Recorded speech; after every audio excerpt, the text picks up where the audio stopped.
Meeting number 8. Je déclare la séance ouverte. Il s'agit de la 18e séance du comité permanent du patrimoine, conformément à l'ordre de renvoi du 25 janvier 2021. Le comité va entamer l'étude du projet de loi C10, loi modifiant la loi sur la radiodiffusion et apportant des modifications. Other acts. Just as a reminder, today's meeting is a hybrid format, virtual and in person. And pursuant to the order from the House on January 25th, the webcasts will always show the person speaking rather than the entirety of the committee and will be available on the House of Commons websites. Just as a final note, screenshots, taking photos of your screen is not permitted. And since we are dealing exclusively with the department today, I don't suppose we'll have that problem. They probably know the rules better than we do, for goodness sake. Okay. Let's get right to it. We have in our first hour officials from the Department of Canadian Heritage. We're going to be taking a brief intermission for technical reasons to hook up with Minister Guilbeault, who will join us in the second hour. Right now, we do have, and I'll include titles as well, we have Jean-Stéphane Pichet, who's Senior Assistant Deputy Minister of Cultural Affairs. We have Thomas Owen Ripley, Director General, Broadcasting, Copyright, and Creative Marketplace. And Kathy C. I hope, Kathy, you're going to have to correct me on the pronunciation of your name. I apologize in advance. She is the Manager of Industry and Social Policy, Broadcasting, Copyright, and Creative Marketplace. Kathy, are you with us? I'm just looking at the screen. Yes, I am. I'm going to ask you to correct me on the pronunciation of your last name, please. It's very confusing. It's pronounced Choi. Oh, Choi. Okay, great. Thank you very much. So Kathy Choi joining us from the department. Okay, now, we're starting out with 15 minutes, if I'm not, is that right? Yes, we're starting out with a 15-minute statement. I just need a show of hand who is going to begin from the department. That would be Mr. Pichet. Monsieur Pichet, pour 15 minutes. You have 15 minutes. You want to go from there to the next speaker if you want to hand it to someone else. So, Monsieur Pichet, the floor is yours. Thank you, Mr. Chair, committee members. It's a pleasure to be in committee once again. I want to take this opportunity to wish you all a happy International Women's Day. And also the fact that we're talking to you from the National Capital Regions, ancestral territory of the Algonquin and Anishinaabe people. Comme vous l'avez dit, as you said, I'm accompanied by Kathy Choi and Thomas Owen Ripley, who are experts in broadcasting, who have much contributed to developing bills and digital programs. Thank you, Mr. Chair, and members of the committee for inviting us here today to help you with your study of Bill C-10. I would like to take this opportunity to thank the committee for the work it has been doing on the bill and for having undertaken to commence its work so expeditiously. Bill C-10 makes important amendments to the Broadcasting Act that will benefit artists, broadcasters, and Canadians. It is expected to result in more opportunities for Canadian producers, directors, writers, actors, and musicians to create high-quality music and audiovisual content and to reach Canadian audiences.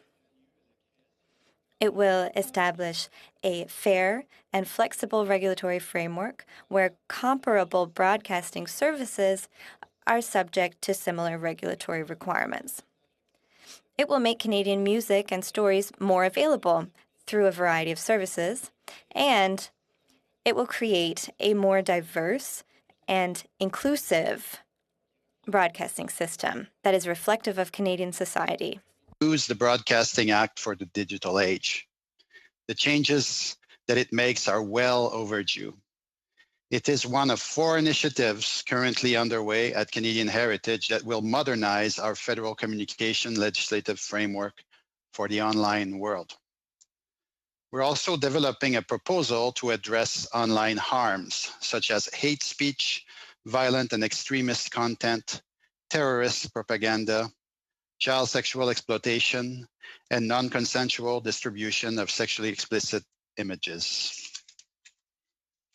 We're working with Innovation, Science and Economic Development Canada to amend the Copyright Act. Then there is the matter of ensuring that Canadian news services are fairly compensated for the use of their material by online services. This work, too, is currently ongoing at Canadian Heritage. Together, these initiatives will establish rules that will make the online world a more equitable, inclusive, and safe place, while also ensuring that it remains a fertile ground for innovation and freedom of expression. Bill C-10, which is focused on broadcasting, is the first piece of this puzzle. I will now turn things over to Owen Ripley, who will outline the need for Bill C-10 and its primary objectives. Owen? Merci, Jean-Stéphane. Thank you, Jean-Stéphane. And thank you for the opportunity today to address the committee and discuss Bill C-10 and how it modernizes the Broadcasting Act. Before diving into the objectives and details of the proposed legislation, I would like to situate how the bill fits in with Canadian Heritage's priorities. It is important to understand the current system because Bill C-10 is built on that foundation. Bill C-10 aims to modernize our legislation for the digital age, but it also aims to preserve and strengthen key elements of our system that have served us well for many decades. These include our independent communications regulator, our Canadian broadcasters, support for Canadian music and storytelling, and the objective of ensuring that diverse voices, including those of Indigenous peoples, are heard across Canada. The Broadcasting Act is a key piece of legislation for the sector. It defines broadcasting, it outlines policy objectives that serve as guiding principles for developing specific regulations, and it sets out the mandate and the powers of the CRTC as the independent expert and arm's-length Canadian broadcasting regulator. The CRTC's independence from the government is important. The CRTC makes rules and regulations that govern the media sector. And this sector is obviously central in supporting freedom of expression and fostering cultural expression. In a democracy like Canada, it is important that there be a reasonable distance between the government of the day and the media sector. Countries such as Australia, the United Kingdom, and France all also rely on an independent regulator to oversee the media sector. The CRTC also has the expertise and experience to make technical regulatory decisions, while balancing many policy considerations. This independence and expertise have served Canadians well. Ultimately, Bill C-10 preserves an oversight role for government while mandating the CRTC to oversee the system on a day-to-day basis. One way that the CRTC has supported Canadian culture is by ensuring that broadcasters support the creation and presentation of Canadian content. Currently, as a condition of license, TV programming services are required to spend a percentage of their revenues on Canadian content each year. Cable and satellite companies are required to contribute a percentage of their revenues to production funds and local programming to support the development and production of Canadian content. Commercial radio broadcasters and satellite radio carriers contribute a portion of their annual revenues to support Canadian content development initiatives. These contributions totaled $3.34 billion in 2019. However, digital disruption and competition from online broadcasters threatens this support.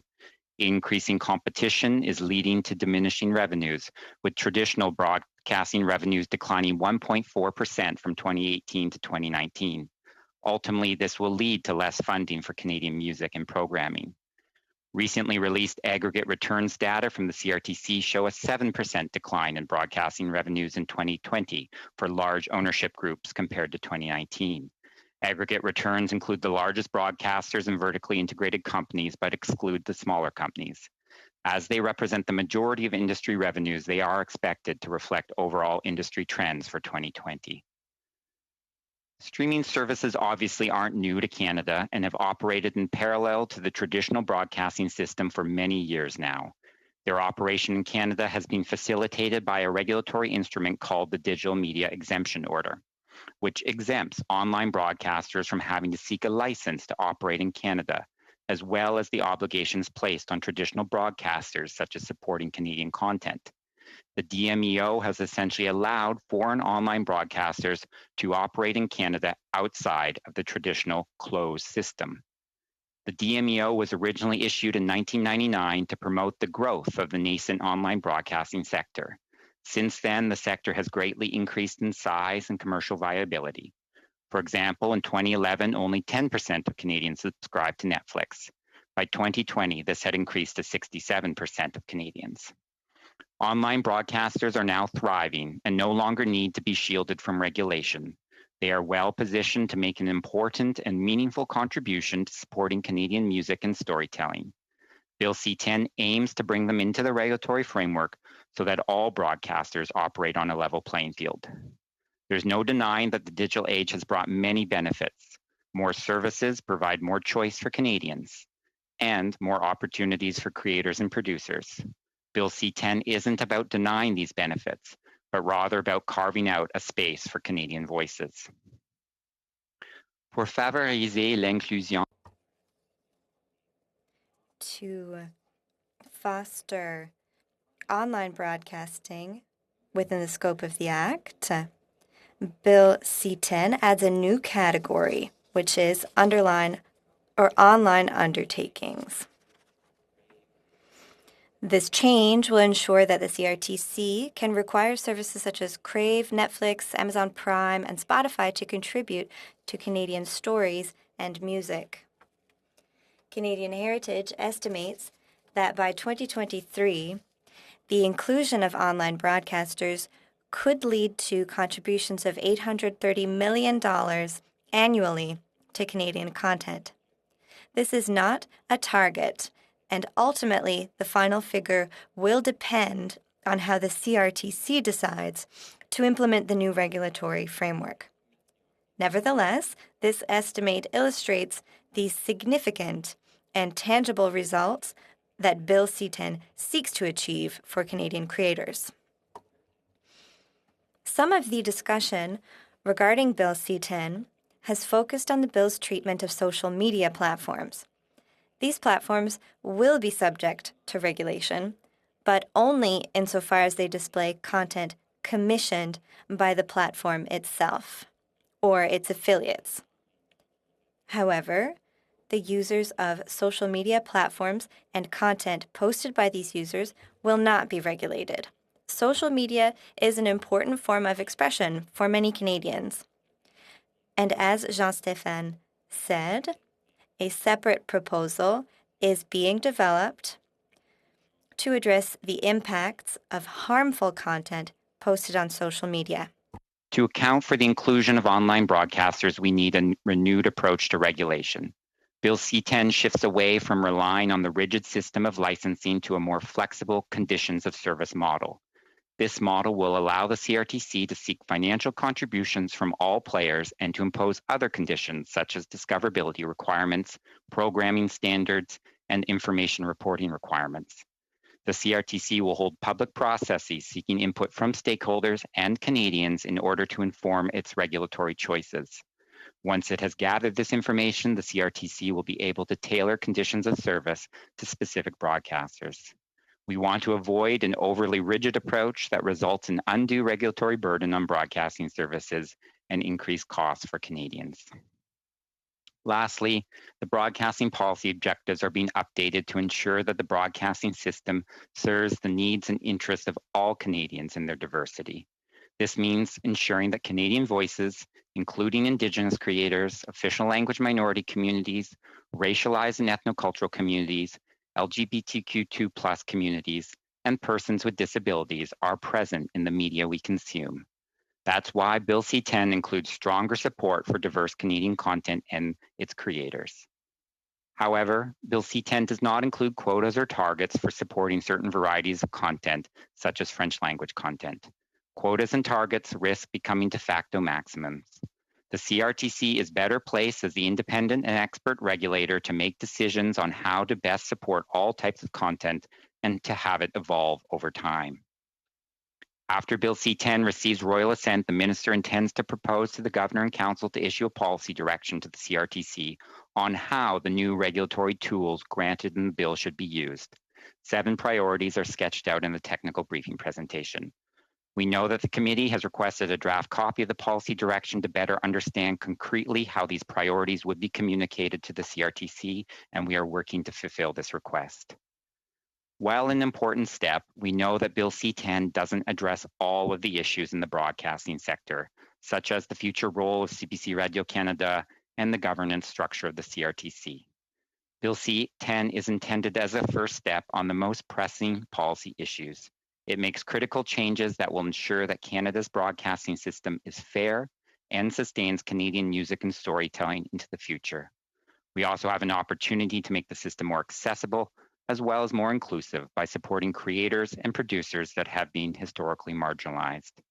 This bill provides a much needed update to Canada's Broadcasting Act, and we now welcome your questions on the bill. Thank you, Mr. Ripley. Appreciate that. And we now go to questions. As you point out, we're going to go to the Conservative Party, Mr. Shields, for 7 minutes, please. Thank you, Mr. Chair, and appreciate the witnesses. Good to see some of you again. Mr. Piché, I heard different words used: freedom of expression, legislation to control some kinds of speech. But then I heard, I just mentioned about how the CRTC interprets the regulations, and then not over-regulated, and then policy direction to the CRTC. So, I'm just listening, but there sounds like some differentiation right in those statements that doesn't quite match. Do you want to respond to that, Mr. Piché? Thank you for the question, Mr. Shields. Mr. Chair, the positioning the CRTC is extremely important in that space.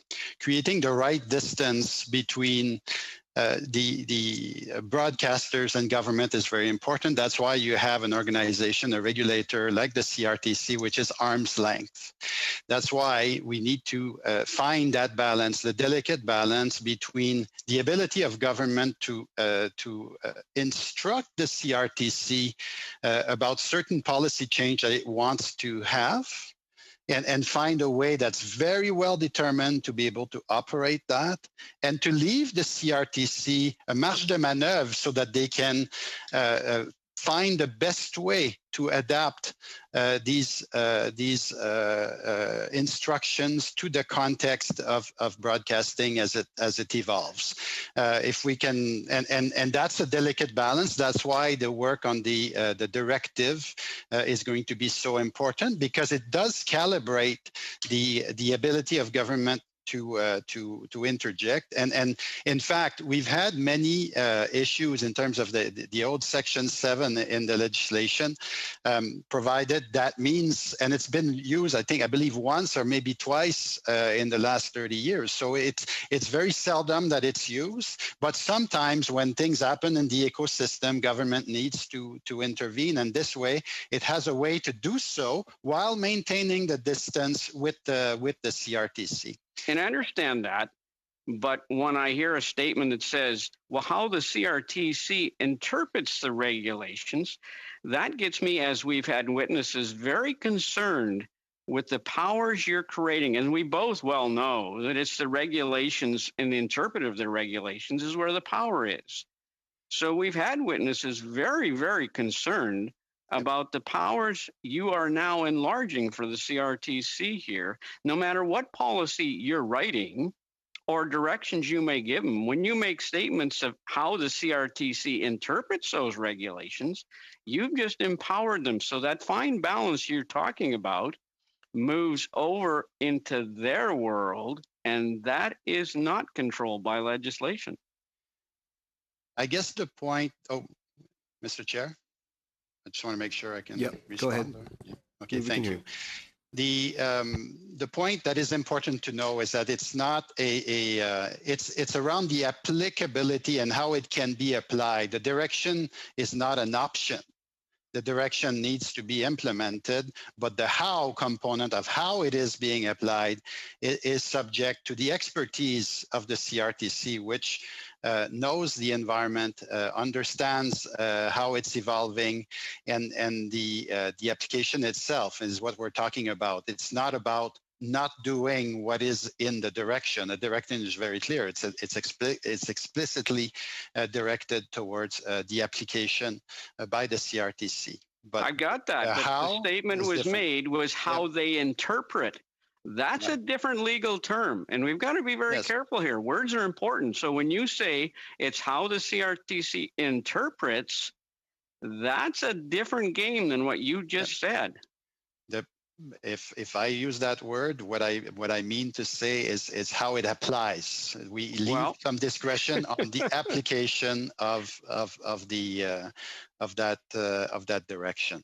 But words are important. So when we're having hearings like this, and you say those kinds of words, and we have witnesses that are very concerned that those things are going to be in the CRTC hands, that is a very, very enlargement of powers for the CRTC. I'm going to change to one other question for you. Sure. That it has been reported many times that the federal government is spending 80% of their advertising dollars on foreign social media. 80%. Why so much on foreign for Canadian taxpayers? Why not Canadian? The government of Canada is the expenses for advertising is not managed by the Department of Canadian Heritage. This is done by I'm asking your opinion. You want to protect Canadian media. You want to protect Canadian social media. That's what you three people are doing here.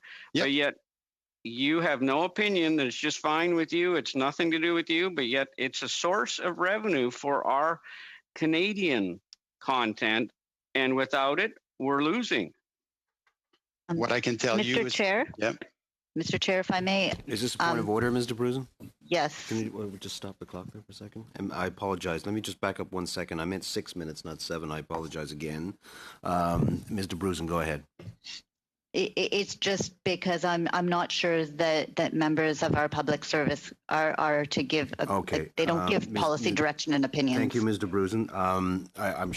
I appreciate your input, but I'm sure they're quite qualified to defend themselves. Mr. Shields? Thank you.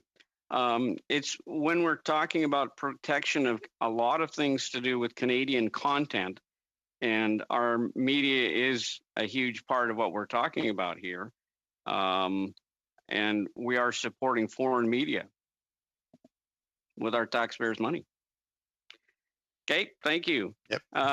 Okay, thank you, Mr. Shields. Appreciate that. Now we go to Ms. Ian. Mr. Chair, thank you so very much. This question is for either Mr. Piché, Mr. Ripley, or Ms. Choi. Feel free to take it.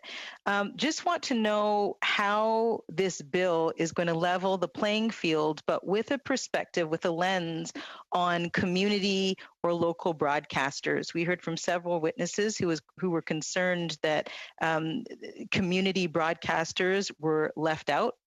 And they talked a lot about media deserts, news deserts in rural areas where, the large broadcasters aren't.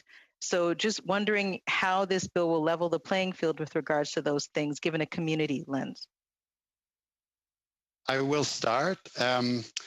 This bill will act on two. So, of course, leveling the playing field is very important in terms of bringing in the web giants, the large online audiovisual enterprise into the broadcasting system, and that's a large component of it.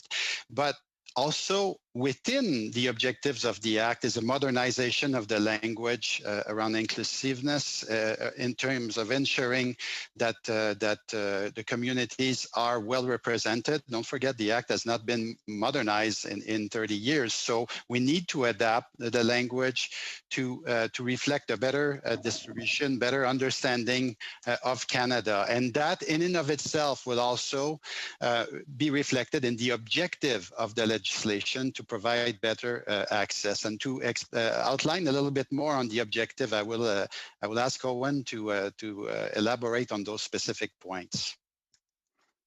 Thank you for the question.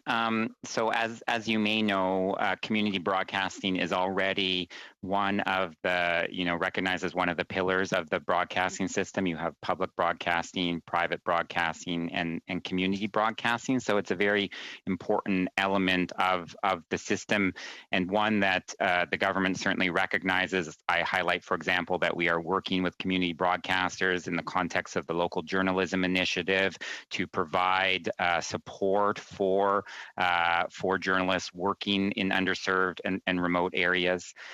We have certainly heard, from community broadcasters that they feel like Bill C-10 should go further in the sense of recognizing the contributions that they make to the system.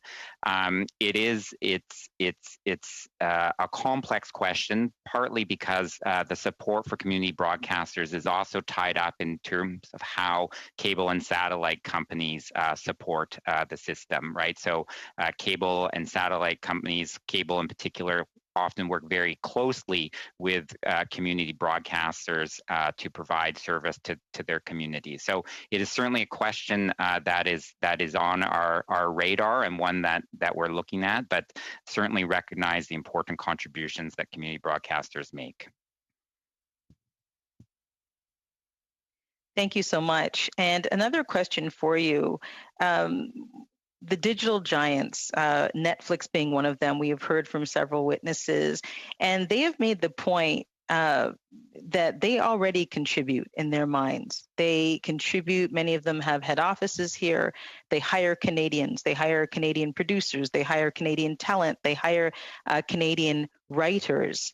And so when it comes to asking them to contribute more, we could very much be at a crossroads. Just a comment or two about that from the giants who say, we're already giving Canada lots. I can start. It is true that by operating in Canada, the web giants do have activities in Canada which benefits Canadians as well. The issue here, and the key word is a level playing field. If we have, in terms of the framework we have in Canada, is that in the traditional system, you had in exchange for a license, you needed to contribute either to a fund or to an expenditure requirement towards the creation of Canadian content. What this legislation seeks to achieve is to make sure that we direct those investments towards the creation of Canadian content.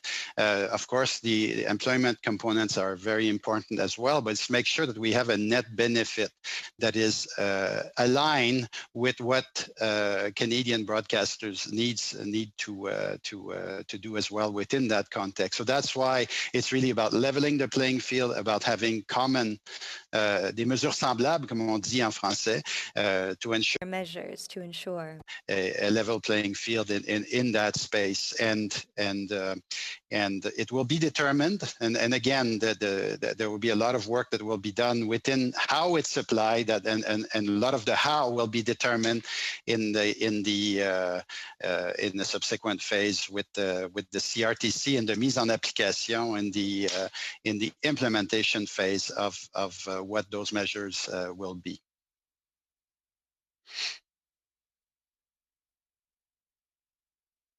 Thank you. Mr. Chair, those are my questions. Okay, thank you, Ms. Ian. Mr. Champoux? Mr. Champoux, you have 6 minutes. Please go ahead. Thank you very much, Mr. Chair.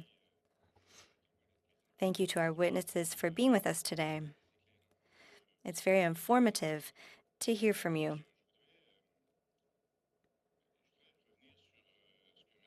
I would like to come back to what Mr. Ripley mentioned earlier concerning the $830 million that is estimated as additional income by the Department of Heritage. Earlier, you said that it was an estimate, but it would depend on the way the CRTC goes on to implement or change regulations. So I'm understanding that the $830 million is a bit of a vague estimate. It's perhaps utopic. It could end up being $200 million.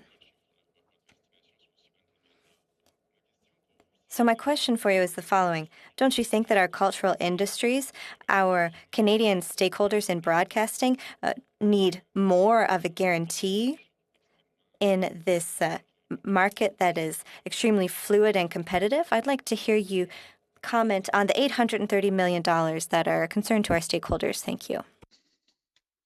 Merci pour la question. Thank you for the question, Mr. Champoux.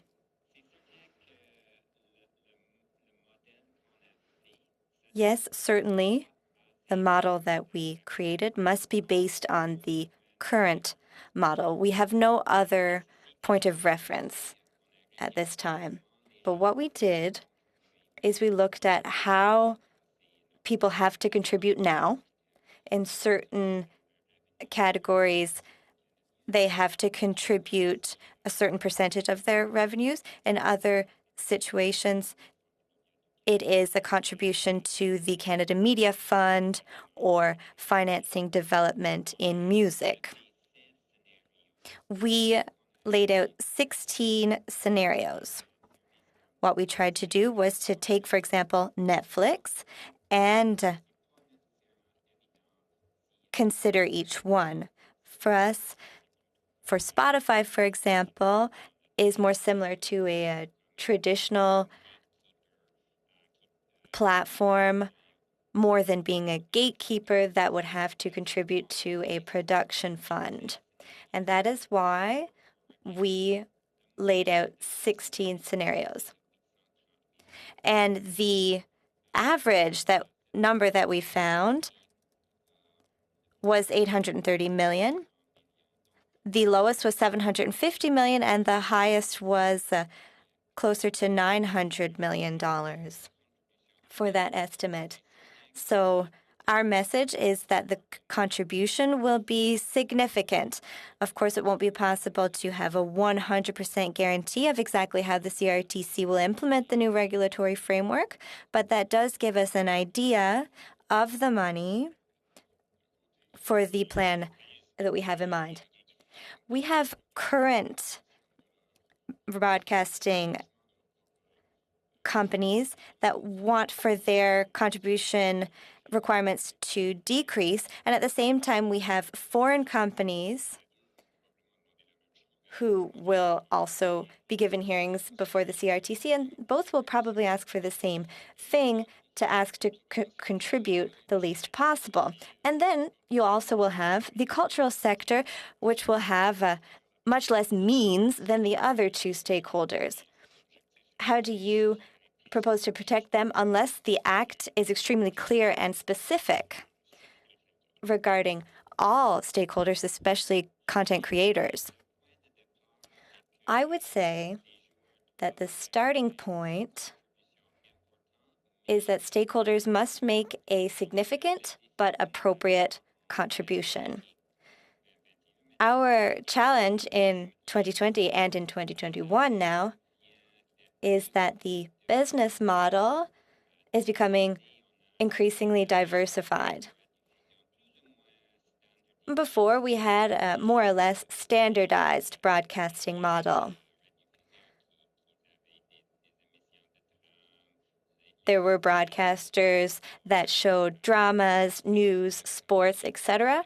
And now we know that that is no longer the case. And in the streaming sector, there are a plethora of different models. So the challenge for the CRTC, and I do acknowledge that it is a challenge,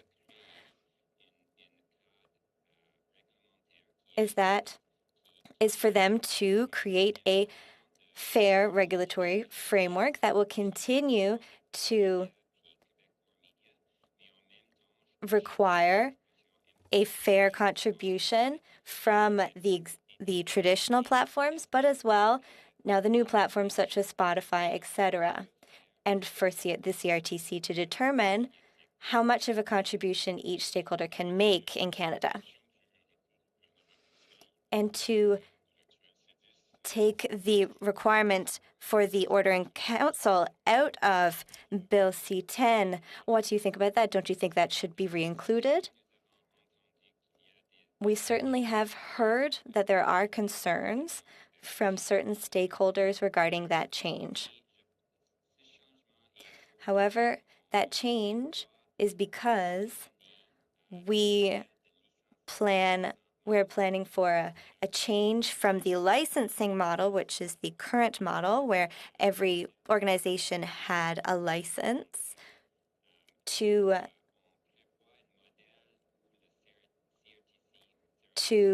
a different model where the CRTC would be much more in the business of creating regulations, which would be public and transparent, based on orders, which will show Canadians what the rules are. Thank you very much, Mr. Owen. Thank you, Mr. Chair. Ms. McPherson for 6 minutes. Thank you, Mr. Chair, and thank you to the witnesses for joining us today. Happy International Women's Day. I have a few questions that I thought I'd start with. One is, the current Act states that the broadcasting system in Canada must be under Canadian ownership, and the bill removes this reference and opens the door for broadcasting systems to be under foreign ownership as well. I want to understand what is the motivation for this proposed change, and if it could facilitate the acquisition of our broadcasters by American companies, for example. And I'll pass it to anyone who wants to take that one on. Thank you for the question. I will start, and Owen will complete. The one thing that is important by having international or new players, foreign players in the system, so we need une reconnaissance de fait, like so we need to find a way to recognize the fact that they are operating in Canada while protecting also the Canadian ownership as well. So it's a balance that we're seeking to reach within that aspect, to recognize a situation of fact that they are operating, and as well that also protects Canadian broadcasters in that framework. Owen? Yeah, the challenge we faced is the current wording says that the system shall be owned and controlled by Canadians, right? And so the tension was, I mean, obviously that's just not true anymore, right? I mean, the whole impetus for Bill C-10 is to bring streaming services, Netflix, Crave, Spotify into and include them in the broadcasting system. And you know, the reality is you know, many of those services are not Canadian owned and controlled, right? And so that is why we reformulated that policy objective to talk about having them all make an appropriate contribution as the foundation for the system going in advance, a foundation of the system moving forward. In terms of your question about, you know, does that mean that Canadian broadcasters could be, you know, sold off? You know, the answer to that is no, because right now there is a directive to the CRTC that provides restrictions on foreign ownership with respect to licensed entities, right? So the reality is that, you know, our over-the-air broadcasters, our cable and satellite companies could not be, you know, put under foreign ownership and control as long as that direction remains in place. So just to clarify, Mr. Ripley, that directive is binding. It is not something that can be changed by the CRTC. It cannot be changed by the CRTC. No. Okay, perfect. Thank you. I'd also like to know, for the fiscal year 2019-2020, how much did your department spend on advertising to web giants like Facebook and Google compared to how much was spent in traditional media? And is it possible to provide some of those statistics to the committee? Yes, I don't have them now, but we could forward them to the committee, no problem. In terms of the spending, and I'll be of the department, as I said, there's often I've heard it said many times that Canadian Heritage does not centrally manage advertising for the Government of Canada. That's PSPC that does that. We can provide you data that is under more specifically under our control as it relates to the department itself. Mr. Piché, would it be possible to provide that data broken down by year from maybe 2015? Would that be possible? Yes, we can break it down by year and by types of advertising. Yes, and who. That would be wonderful. Mr. Ripley, I have another question for you, if I could. Bill C-10 explicitly completely exempts Facebook, YouTube, and Pornhub and other services dealing in user-generated content from the Broadcasting Act. Were you were you instructed by Minister Gibault or his staff to do this, or was it on your? How did that come to happen? How was it that Facebook and YouTube was excluded from C-10? Thanks for the question, Ms. McPherson. And I begin by saying that they are not necessarily excluded from the scope of the Act, right? Okay. That we are walking a line where certain of their activities will be subject to regulation under broadcasting to the extent that they act like a broadcaster. In other words, to the extent that Google, YouTube has services where it is commissioning content, it is controlling that content, its affiliates are controlling that content, it will be captured. Same thing with respect to Facebook. But at the same time, we wanted to recognize that many Canadians obviously use these activities for user-generated content, right? So that, you know, that is a difficult line to walk, and that's the one we've tried to walk in the bill by excluding them to the extent that they are acting as, you know, again, repositories for user-generated content, while pulling them in to the extent that they are actually controlling kind of the curation of content on their services, right? So in practice, that may mean that certain services like Facebook Watch or YouTube Music will be subject to CRTC oversight with respect to broadcasting. You know, and that's the bill the government ultimately put forward, and so that's, you know, that's the government's position on that matter.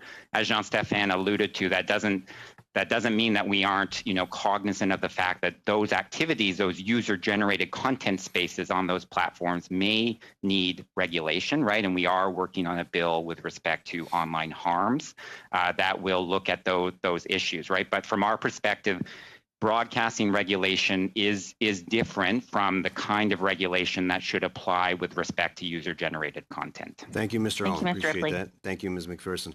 Mr. Aitchison, 5 minutes, please. Thank you, Mr. Chair. I guess my first question would be for Mr. Piché. I hope my connection is stable. You can hear me clearly?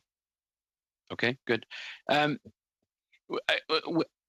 I feel like I'm hearing, and I'm wondering if you could clarify for me, that Bill C-10 doesn't completely encapsulate all the changes that need to be made to make the playing field in this new media landscape fair. Is that a fair statement of where we're at? The Act gives all the tools to achieve that fairness. Application, some of the application will not be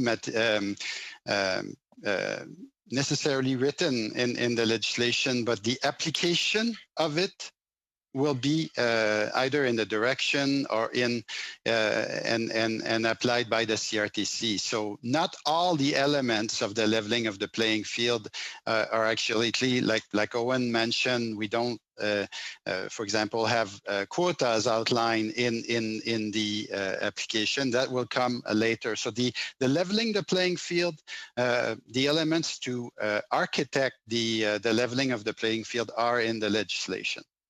So there is more work to be done through regulation, and of course the CRTC will interpret those regulations based on what specifically?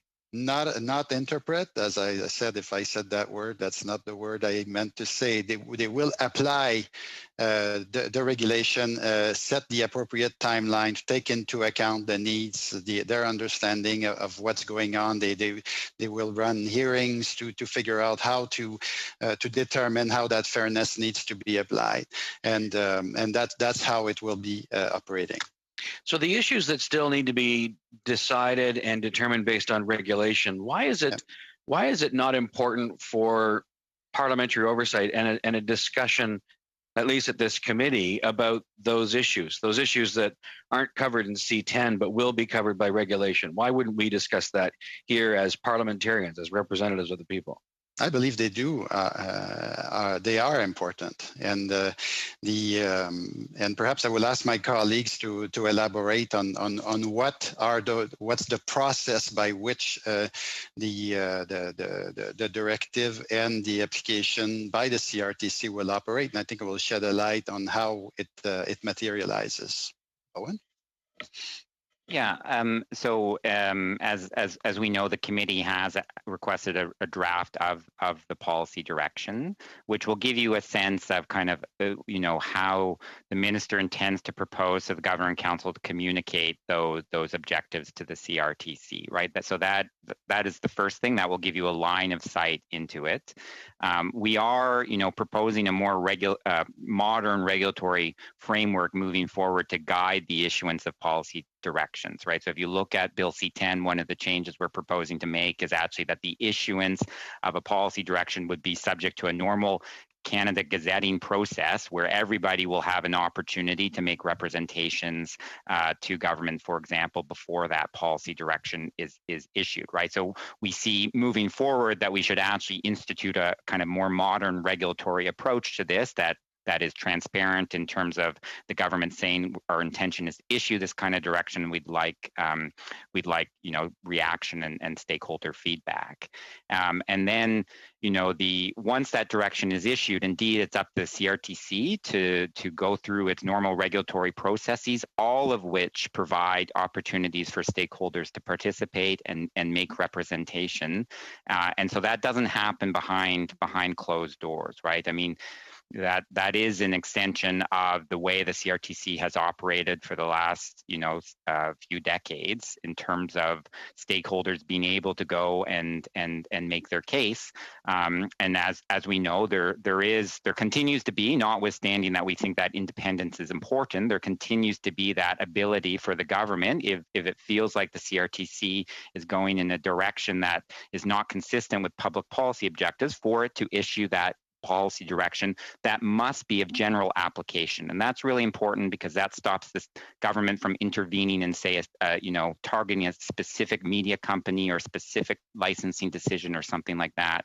The government's role in this instance is to articulate kind of broad policy objectives of general application. Okay, thanks. We're running out of time, and that was more than I thought I would get. So if I could follow up, though, on the modernization of the broadcast. Richardson, I apologize. You literally have just 1 second left. Then there it is. Thank you, Mr. Chair. That's good. That was very good. Very succinct. Ms. D'Abruzzen, 5 minutes, please. Thank you, Mr. Chair. I'd like to pick up a little bit where the conversation just was at about the policy directive and maybe a better understanding for us about what it is and what is the process for it to be finalized, if one of you might be able to help me with that. Absolutely, thank you. I will ask Owen to go through the key components and also the process because there's a set process for how these things are done. So I will ask Owen to go through the different pieces. So for policy direction to be issued to the CRTC, it takes a decision by the Governor and Council on an order in council, right? That's the actual mechanism by which it comes to be, which means the minister will have to take forward a proposal to his cabinet colleagues to be endorsed for that OIC to be issued. If Bill C10 is passed, as I alluded to in my previous response, we do foresee instituting a gazetting process whereby there will be an opportunity for comment, So we see it playing out as follows, that once Bill C-10 gets royal assent, I think the minister's intention is to issue that policy direction as quickly as possible. There will be a Canada Gazetting process that he has to follow before that comes to be, again, providing an opportunity for everybody to provide input if they so wish. And then the minister would have to take forward that Order in Council package to Cabinet to be endorsed. And then the Order in Council is ultimately issued, which then binds the CRTC moving forward. Can you just explain to me the process for actually people being able to put forward their comments, just to break that out? Certainly. In a normal Canada Gazetting type process, what you would see is the publication of the intended regulatory instrument. So in this case, you'd see kind of a draft, a draft policy direction published. You'd have a timeline in which stakeholders would have an opportunity to send comments or feedback on the proposed approach. And then those comments, those feedback are typically in many cases published so that everybody has a sense of the feedback that others gave. So that's usually done in what's called Part 1 of the Canada Gazette. And then the government reflects on all those things, determines if it needs to make any course corrections to the proposed approach. And then you have the finalization of the policy directive. Kathy, is there anything you'd like to add on that? I think you've explained the process very completely. Other than I just add that there is a provision in the Act right now that requires the policy direction to be laid in front of both houses of Parliament during that gazetting process. Okay. Thank you. I appreciate that. Just for breaking it a little bit more, given that we will be seeing the draft shortly, so it's helpful to understand the process. The other question I had went to the changes made to increase representation under Bill C-10. And I was wondering if you might be able to help me better understand how this bill would change things to increase diversity, if we're talking about specifically Indigenous people, racialized communities, and people with disabilities. We'll ask Owen to outline, Owen and Kathy, just to start perhaps that the legislation modernization includes a modernization of the language or even communities identified. So that's one major issue, specifying also in the objectives our support to a more diverse Canada and understanding the Indigenous communities. And that's stated in there, and then you will have also in the application of the legislation some clear objectives to achieve those results as well. So perhaps Owen, you could elaborate on those points specifically. Thanks. So very, very briefly, so one of the changes that is being proposed to the policy objectives of the Act, which again sets kind of the playground, so to speak, for the CRTC in terms of understanding the things that it should be seeking to do, is modifying an existing provision that talks about the programming and employment opportunities arising out of the broadcasting system, serving the needs and interests of all Canadians. And what we're proposing to do there is specify that includes those from racialized communities, Canadians of diverse ethnocultural backgrounds, socioeconomic statuses, abilities and disabilities, sexual orientation, gender identities and expressions, and ages.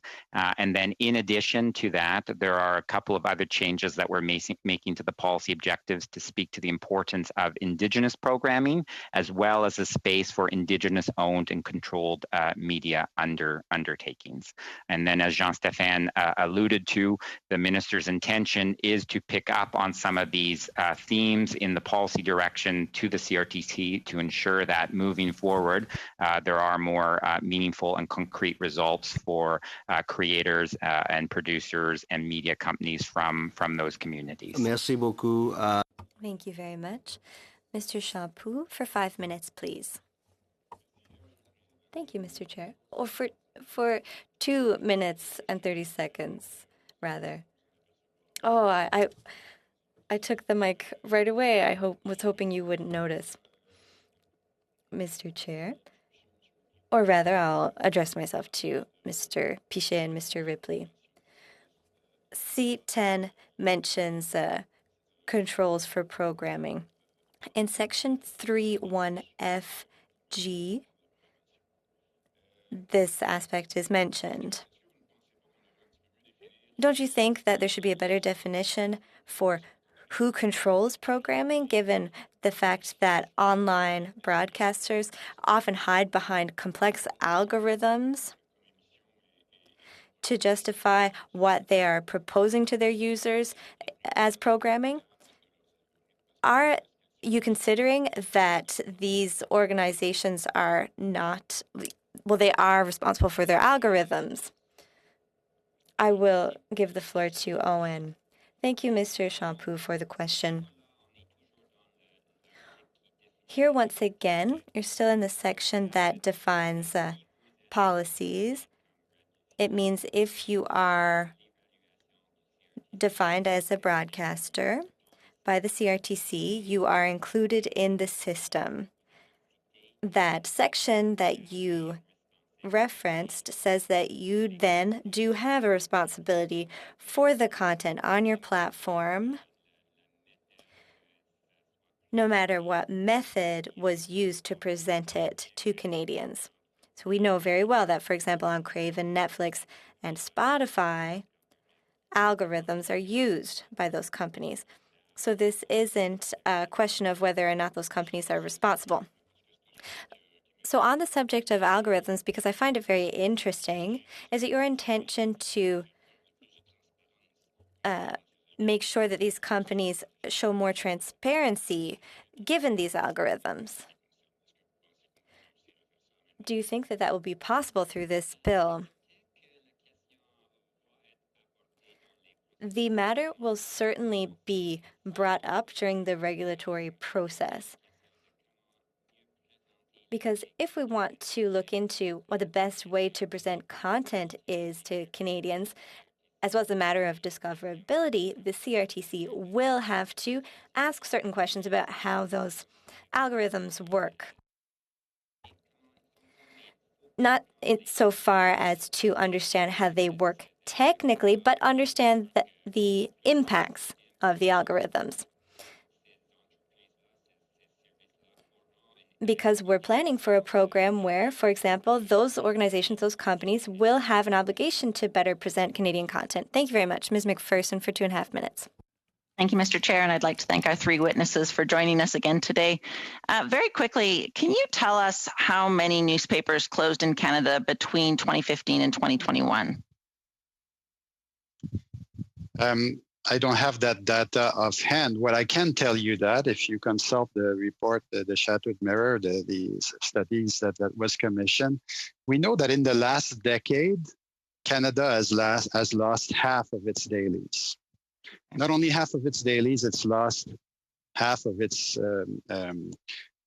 professional journalism base since 2008. Mr. Pichet, if it's possible, could you send, if you had that number if you're able to access that number, to send that to the committee? That would be great. It's part of a public report, which we can get it ourselves then. Thank you.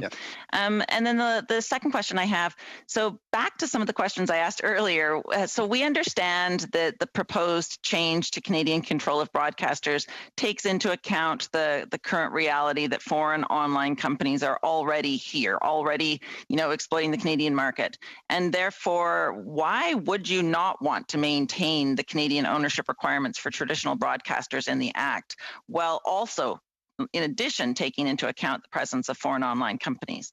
So I'd like that answered, but also if you could talk a little bit about, was this something you were obligated to do, something that was this removal of this reference to Canadian control?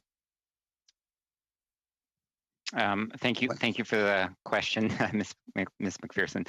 JS and I are trying to read each other's body language. Good job. Just to be clear, the actual kind of foreign ownership limitations have never been written into the Act, right? This regulatory instrument that I spoke to has always existed to specify the actual percentages, for example, that are allowed of foreign ownership, right? And it's complicated. You know, if you go and look at it, you know, there's certain percentages that are specified for direct control, indirect control, etc.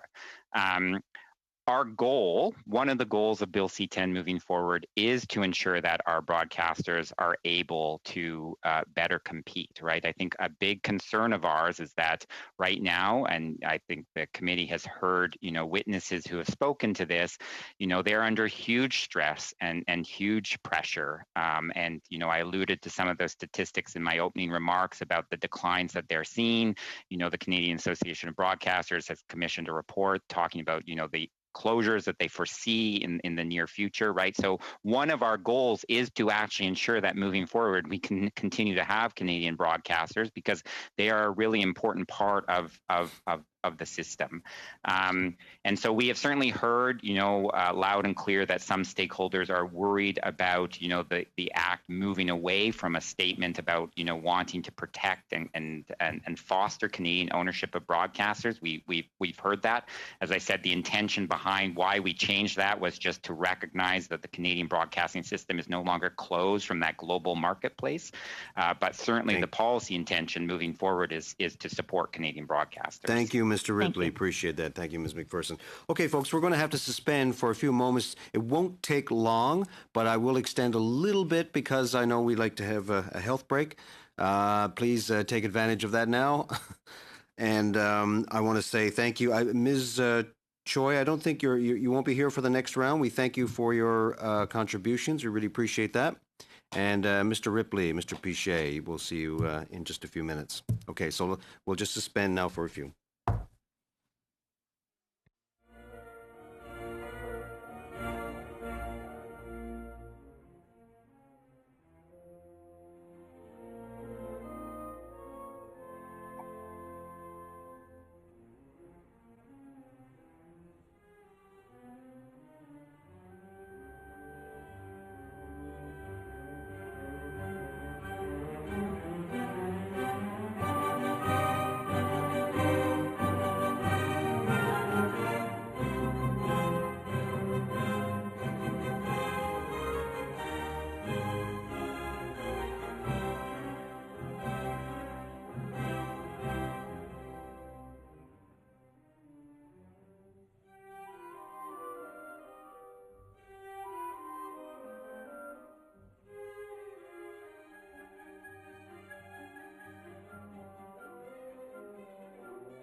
Okay, welcome back, everyone, as we reconvene our panel once again, where, of course, we're discussing Bill C-10, Canadian Heritage.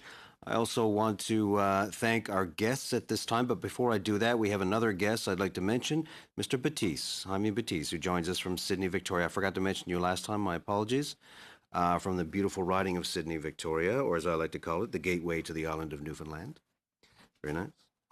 I just want to say thank you again to the minister who joins us at this hour, the Honorable Monsieur Guilbeault, and also we have the Deputy Minister, Madame Laurendeau. There you are. And also returning with us, we have Mr. Pichet and Mr. Ripley to help us in our testimony. So let's start with the minister, Monsieur Guilbeault, pour 5 minutes. You have 5 minutes, please. Merci beaucoup. Thank you very much, Mr. Chair. I'd like to say hello to everyone here today. I'm joining you from Montreal today, the traditional territory of the Mohawk and other Haudenosaunee peoples. Mr. Chair and committee members, it is a pleasure for me to appear before you today regarding the study of Bill C-10, an act to amend the Broadcasting Act and to make related and consequential amendments to other acts. I would also like to highlight that today is the International Women's Day. I'd like to thank the members of the committee for the preliminary work you have been doing for some time now. I am delighted that this bill has finally passed second reading in the House of Commons. Even though there were some delays by certain Conservative members, but we will be able to keep moving forward today. This is not a partisan bill, let's remember. It is a bill for the cultural sector and for all Canadians, and a bill that deserves to move forward. I hope that all MPs present today and their caucuses recognize this.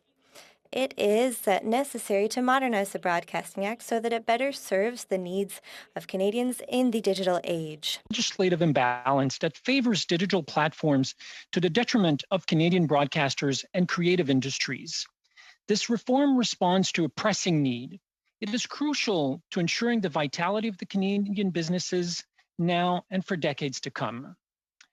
This is why our government will continue to work constructively and collaboratively so that Canadians can benefit from the most effective legislative tool possible as soon as possible.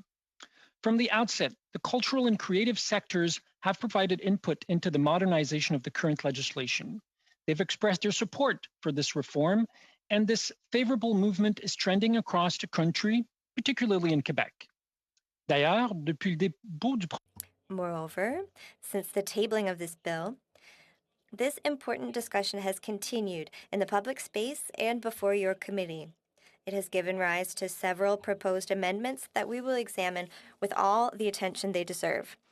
We are, of course, open to improvements that would maximize the benefits for the amended Act for Canadians.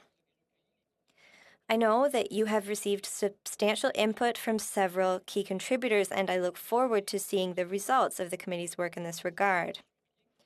Mr. Chair, I am well aware that the study of the bill must be carried out with care. First of all, because it introduces methods that are completely new in Canada for implementing a regulatory framework adapted to our current reality. And second, because this is an important issue. Many players in the creative and cultural industries are calling for this update on the Broadcasting Act.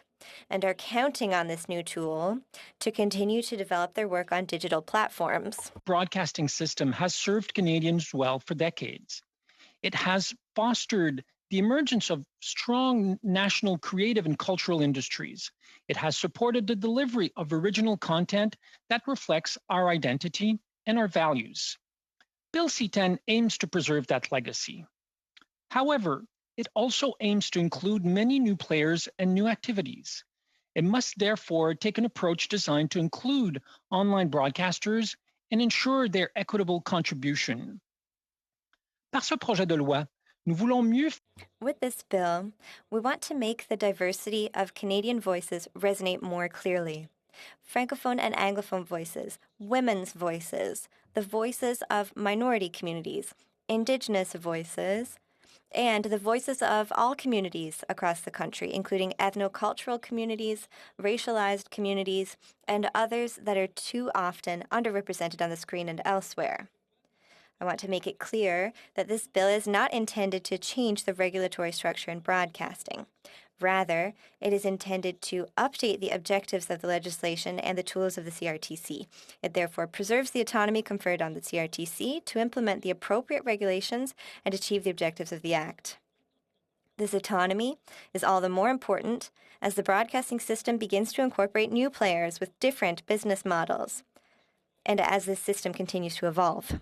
Not addressed a regulation of online hate, nor the equitable compensation of journalists by the web giants, as these are not strictly broadcasting issues.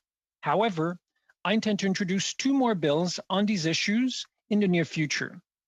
In due course, I will be pleased to appear before your committee regarding these other bills, always in the spirit of constructive cooperation. Il me fera plaisir aussi. I would also be pleased to provide you with the order in council that we intend to issue following the passage of this bill. Please note that this order in council was drafted prior to the introduction of the bill. It may therefore be redrafted as a result of amendments to Bill C-10 between now and the royal assent. As well, in the interest of transparency and as required by law, the order will undergo a period of public consultation to invite feedback from Canadians. I invite you to use the order in council as background material for your study, but to focus your efforts on the bill itself, because that is the legislation that will be with us for several decades and will ensure the sustainability of the broadcasting sector.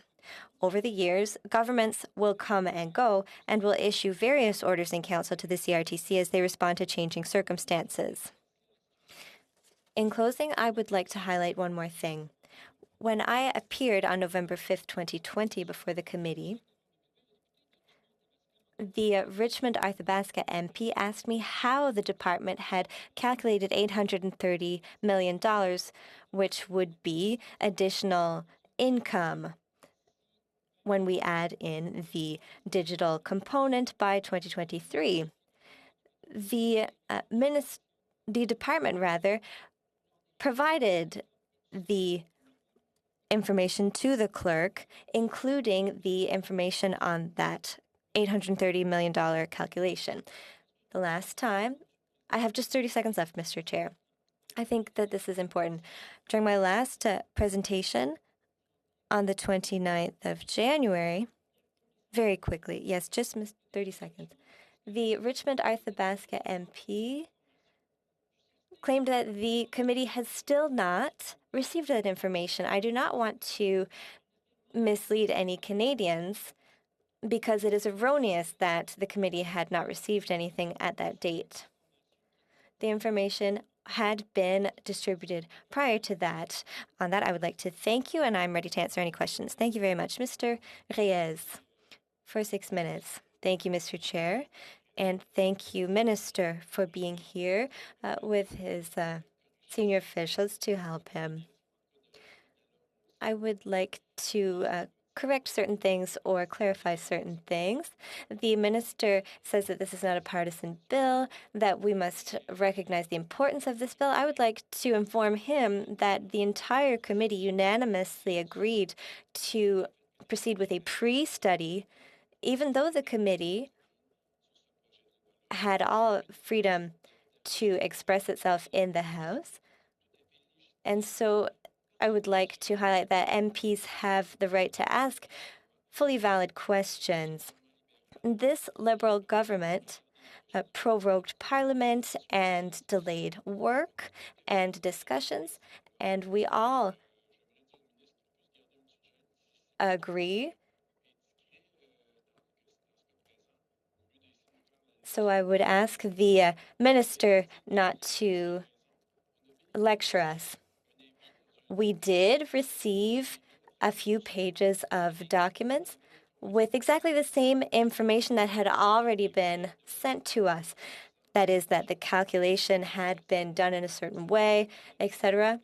Ms. Laurendeau took the trouble during that same meeting to say that we had the right to explanations about those documents because the documents were very complex. So yes, I did receive the documents, but nothing very specific. So I would like to come back to this extremely important bill. Perhaps the minister mentioned that certain things are not mentioned in this bill. For example, social media is not included in this bill. CBC Radio-Canada, despite the fact that there are urgent hearings at the CRTC,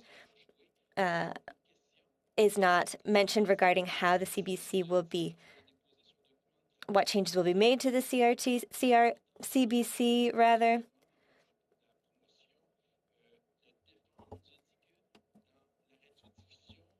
And we were told that when it comes to the work that will be done in broadcasting, French will have an important place and that the government would work hard on that. However, I would like the minister to speak to how in Bill C-10, there's only one measure to ensure Francophone voices will be heard. Is in Section 3.1, saying that a range of French and English programs must be offered to Canadians.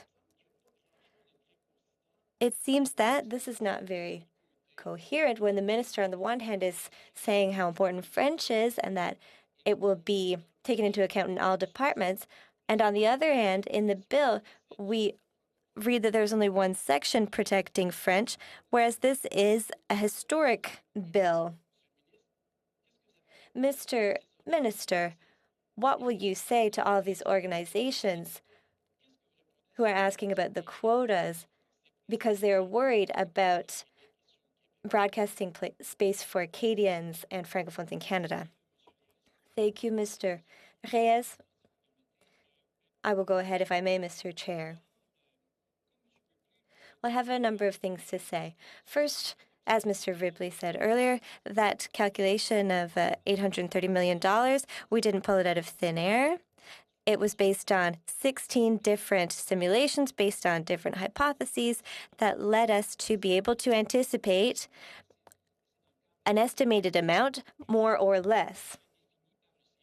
And it will be based on how the CRTC regulates.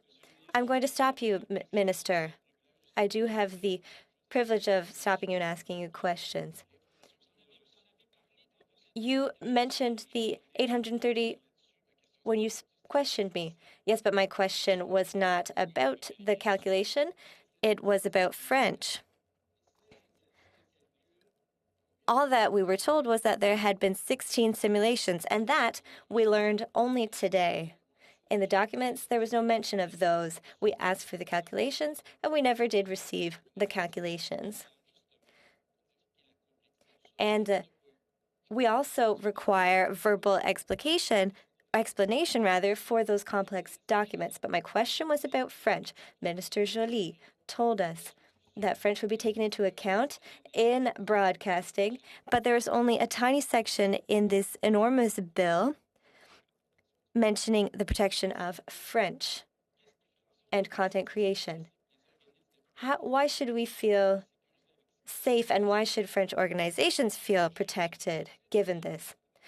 I will get to the French, but the second error you made was to say that the bill would not apply to social media, but that's not the case. Earlier you heard Mr. Ripley explain to you very clearly that where social media acts as a broadcaster, social media will be regulated. So it is false to say, as you have said, that the bill will not apply to social media. Thirdly, now regarding French,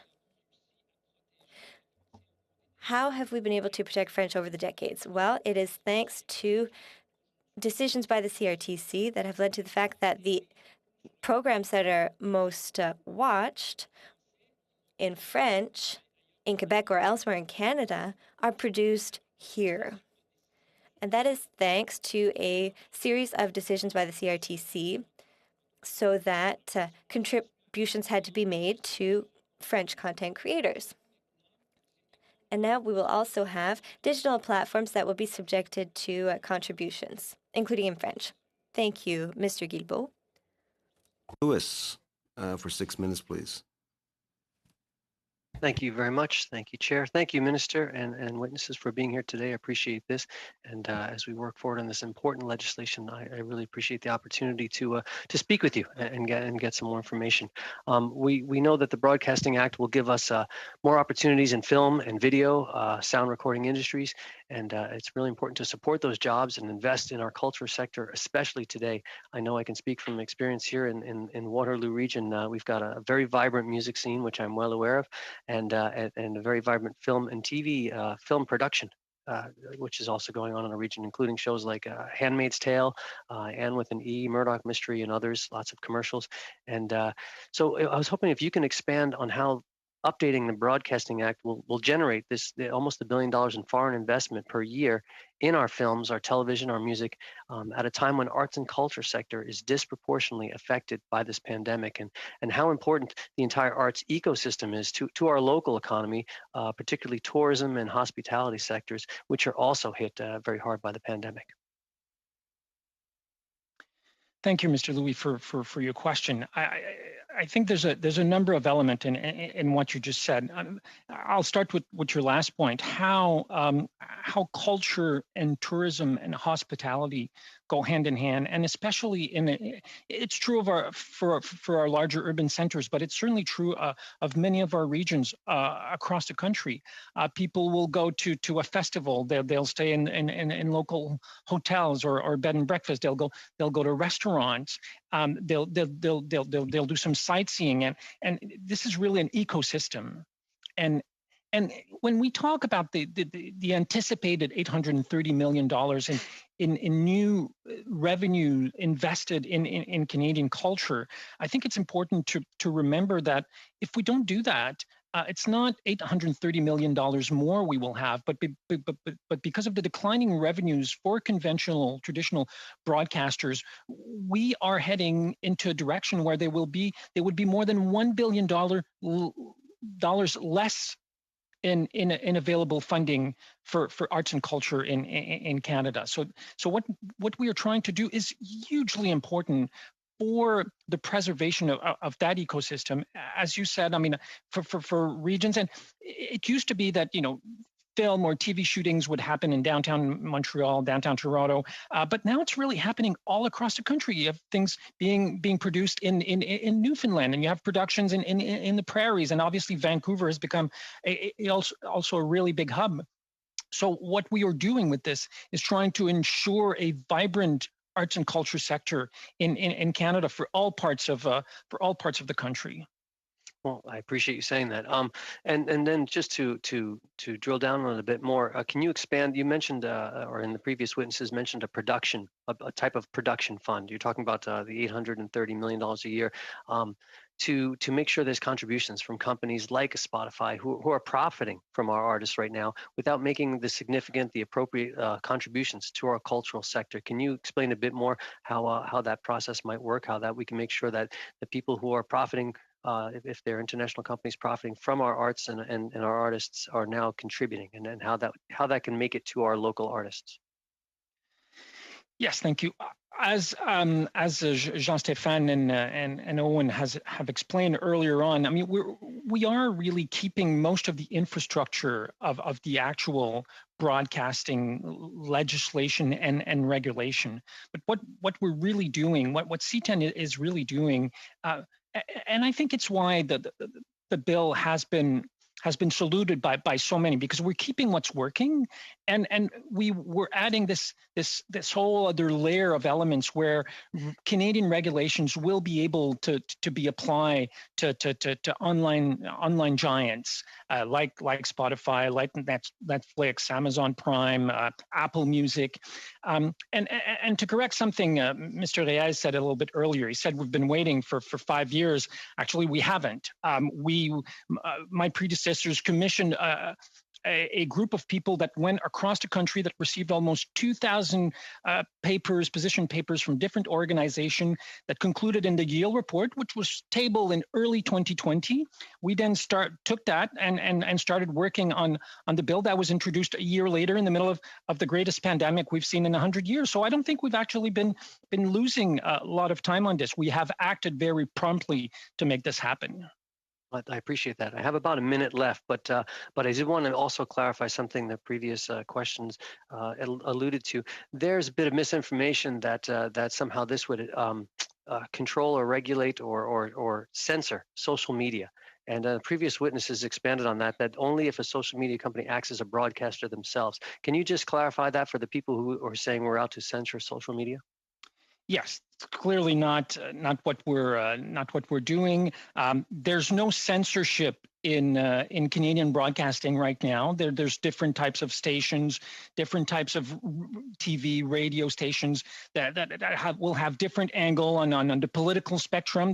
This is totally normal in a democracy, and what we're trying to do is just apply that regulatory framework to online broadcasters. In the case of YouTube, for example, we're not particularly interested in what people, when my great uncle posts pictures of his cats, that's not what we're interested as a legislator. When YouTube or Facebook will act as a broadcaster, then the legislation would apply to them, and then the CRTC will define how that would happen. But really, we're not interested in user-generated content. We are interested in what broadcasters are doing. Thank you, Minister. Monsieur Champoux. Monsieur Champoux, you have 6 minutes. Thank you, Mr. Chair, and thank you, Minister. I'd like to come back to your speech and come back to your discussion with Mr. Reyes. You were talking about how important it is to ensure the diversity of Canadian voices from minority communities, etc. That is certainly a concern we all share, I believe. However, in the bill, it is extremely unclear. If it's so important, then why hasn't this matter been better specified in the text of the bill? Thank you, Mr. Champoux, for the question. If you look at the current bill, do you find very many elements in that bill that have led to Francophone content being able to thrive? The answer is no. It is rather thanks to a series of decisions by the CRTC that we have been able to develop a world-class industry. And our professionals are in high demand, especially in the United States, but also elsewhere in the world. If you look at the text of the bill, there's not much that would protect that.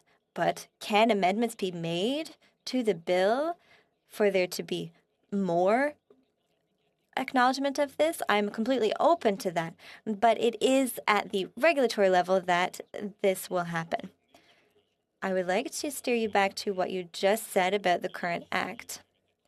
The industry itself is a completely different story, but in spite of it all,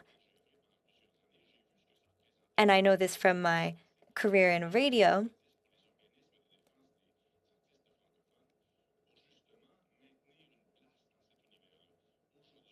organizations are fighting to conserve a place for themselves because they are up against these gigantic web giants. The game is no longer the same at all. So I think it would be advisable to clarify this matter in the bill. What do you think? I think it's difficult to specify the role of a regulator. I have spoken with many stakeholders in my career in Quebec, in the rest of Canada. There are many companies that push for deregulation and a smaller number of organizations that ask for better regulations. Pro rata is not the way that regulation works. It doesn't work that way for energy, and it doesn't work that way for the CRTC. What is taken into account is the bill, which regulates the CRTC's work.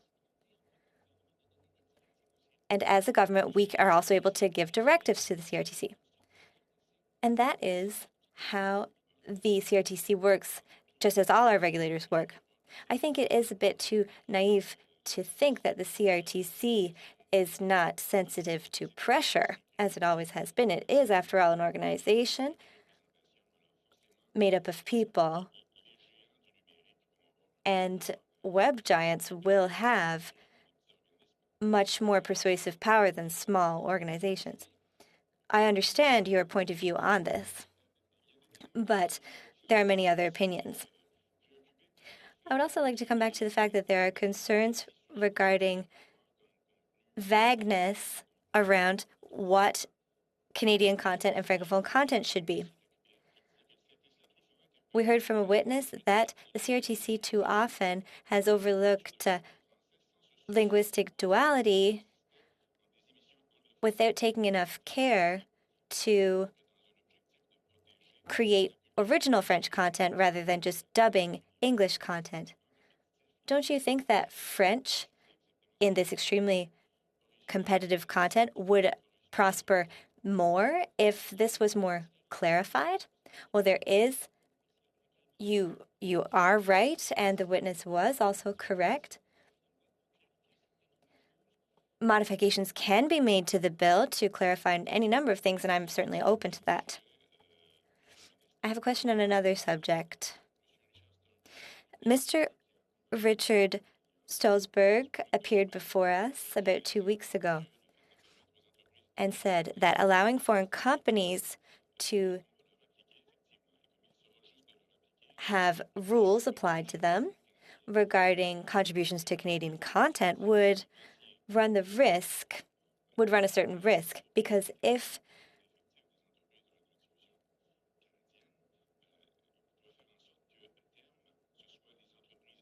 because after some time, the foreign companies could take ownership of Canadian companies. Do you agree with that opinion by Mr. Sturzberg? No, not at all. And Mr. Ripley answered that question very well earlier during the first hour of the committee, saying that it is not the law, but the directive. The CRTC has no power over that matter. It is a government matter. Would another government, not ours of course, but could another government later decide to change things? Because governments are always able to make their own decisions, yes, but that's not the case for the CRTC. The regulatory framework in place will remain in place. Thank you. Person. Thank you, Mr. Chair, and I'd like to thank the Minister for joining us today. I look forward to a time in the future when we can join in the same room, but this is going to have to suffice for now, and it's nice that our technology worked today for this. I wanted to ask a few questions about the CBC and funding for the CBC. Of course, the CBC is vitally important to many of my constituents, to many Canadians across the country. In terms of the level of funding for our public broadcaster on a per capita basis, do you know how Canada ranks amongst the 18 OECD countries? I was under the impression that we were going to talk about Bill C-10 today, so most of the information I have with me are on issues relating to Bill C-10. You may recall that our government made a record level investment into the CBC in the previous mandate, after years of cutbacks under the Harper government. I do not have that information offhand. I'm sure we could provide it to you. That would be great. And thank you. I'm asking these questions because, of course, having the opportunity to speak to you opens up a whole bunch of questions that I have. One of the just follow-ups on that is how many of the recommendations in the Yale report on strengthening the role of CBC and Radio Canada have you implemented so far? I've been clear from the beginning. I mean, Bill C-10 won't fix everything when it comes to looking at broadcasting generally defined. It doesn't address issues relating to the CBC. We are a minority government. We took those elements of the Yale report, which we felt were the most crucial to implement. And as I've said before, there are a number of other recommendations coming out of the Yale report that we would like to move forward with. We just can't do everything at once. Like if I'd presented the House and this committee with a bill that would have encompassed everything under the sun, I sincerely doubt we would have been ever able to get this bill through.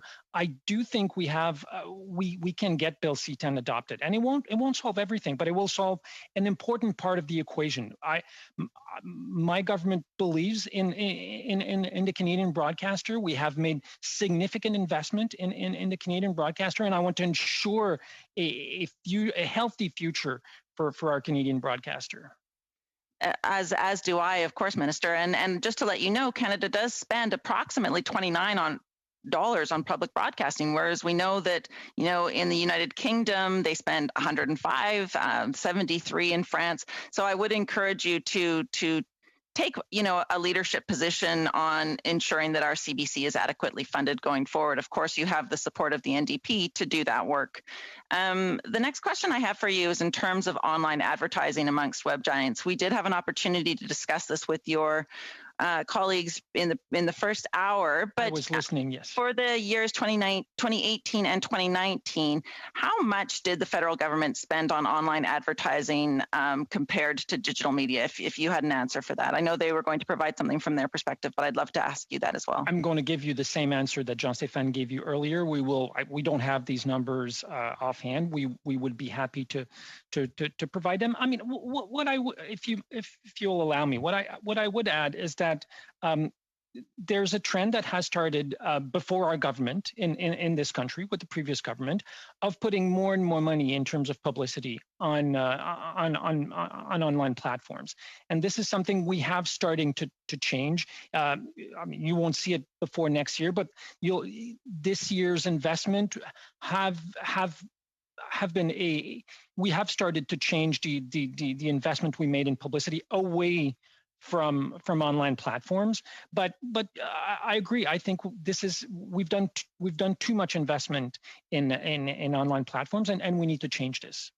So you are committing that you will be working to even that out, I guess, so that we are not funding big companies at the expense of our local media that are having to close their doors because of this unfair competition.